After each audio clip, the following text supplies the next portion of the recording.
आजकल बिहार के मुख्यमंत्री नीतीश कुमार एक के बाद एक फैसलों से राजनीतिक और सामाजिक हलकों में चर्चा का केंद्र बने हुए हैं। कभी वो बिजली उपभोक्ताओं को 125 यूनिट मुफ्त बिजली देने का ऐलान करते हैं, कभी पत्रकारों की पेंशन को 6,000 से बढ़ाकर 15,000 रुपये कर देते हैं और अब उन्होंने स्वास्थ्य सेवाओं की बुनियाद माने जाने वाले आशा और ममता कार्यकर्ताओं के मानदेय में ऐतिहासिक बढ़ोतरी का फैसला किया है। मुख्यमंत्री नीतीश कुमार ने अपने एक्स हैंडल पर घोषणा करते हुए लिखा, नवंबर 2005 में सरकार बनने के बाद से हम लोगों ने स्वास्थ्य सेवाओं को बेहतर बनाने के लिए बड़े पैमाने पर काम किया है।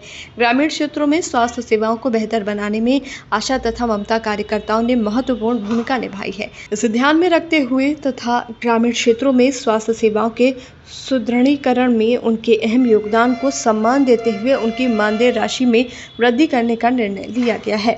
इस फैसले के तहत अब आशा कार्यकर्ताओं को पहले की तुलना में 3 गुना यानी 1,000 की जगह 3,000 मासिक प्रोत्साहन राशि दी जाएगी। वहीं ममता कार्यकर्ताओं के प्रति प्रसव 300 की जगह 600 रुपये प्रोत्साहन मिलेगा। ये फैसला न केवल आर्थिक रूप से सहायक है बल्कि इससे उन महिलाओं के आत्मसम्मान को भी नई ऊर्जा मिलेगी जो सीमित संसाधनों में गांव-गांव जाकर गर्भवती महिलाओं और नवजात बच्चों की देखभाल करती हैं और स्वास्थ्य सेवाओं की पहली कड़ी होती हैं। ये ऐलान इसलिए भी बेहद अहम है क्योंकि बिहार की स्वास्थ्य व्यवस्थाओं में इन कार्यकर्ताओं की भूमिका निर्णायक रही है। न केवल टीकाकरण अभियान, मातृ शिशु देखभाल, प्रसव सहायता और ग्रामीण स्वास्थ्य जागरूकता कार्यक्रमों में बल्कि महामारी के समय भी इन्होंने अपनी जान जोखिम में डालकर सरकार के प्रयासों को जमीन तक पहुंचाया था। अब अगर इस फैसले को बिहार की बदलती राजनीतिक जमीन पर रखा जाए तो तस्वीर और साफ दिखती है। बिहार में अगले साल 2025 में विधानसभा चुनाव होने हैं और नीतीश कुमार एक बार फिर सत्ता में वापसी की रणनीति को अमल में लाते दिख रहे हैं। समाज के हर वर्ग को साधने की कोशिश की जा रही है।